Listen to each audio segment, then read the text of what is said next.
Alors le changement radical que je propose, c'est d'abord de souligner l'importance, la profondeur de ce mouvement animaliste qui n'est pas l'apologie du mode de vie vegan, mais vraiment le vœu de changer le modèle de développement. Et j'associe la cause animale à la réflexion sur l'écologie, à la violence qui nous déshumanise.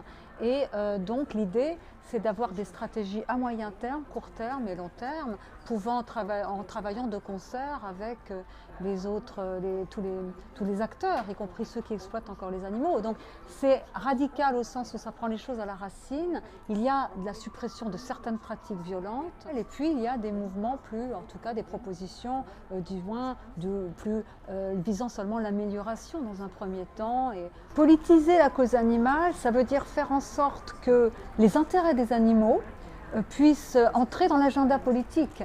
Alors que nous avons des débats sur ces questions, mais concrètement, nous continuons d'exister comme si les animaux n'avaient pas droit au chapitre, comme si leurs intérêts n'étaient jamais pris en compte dans les politiques publiques, le transport, l'agriculture, l'élevage, l'architecture, etc.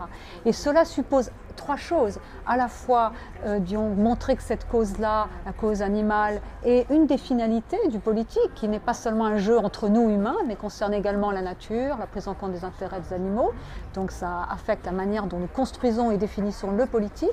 Deuxièmement, comment arriver à trouver des accords sur fond de grands désaccords dans une société pluraliste où les intérêts et les représentations ne sont pas les mêmes. Donc il y a une stratégie travaillant avec les différents acteurs.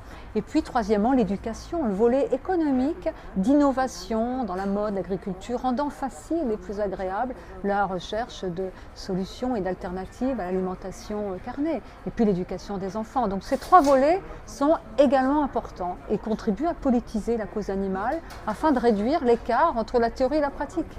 Dès maintenant, nous pourrions envisager la suppression de certaines pratiques violentes. Alors ça demande évidemment un certain courage politique pour le faire. Ensuite, dès maintenant, nous pourrions nous mettre sur une trajectoire où l'économie est remise au service des vivants, où par exemple on va vers la transformation des modes de production, un travail qui ne soit pas à la chaîne, où l'élevage redevient de l'élevage et non de l'industrie, donc encourager les modèles de production extensifs et non intensifs, qui sont la grande majorité dans mon pays, 85-90% des élevages de cochons sont intensifs. Donc ça demande des aides, etc.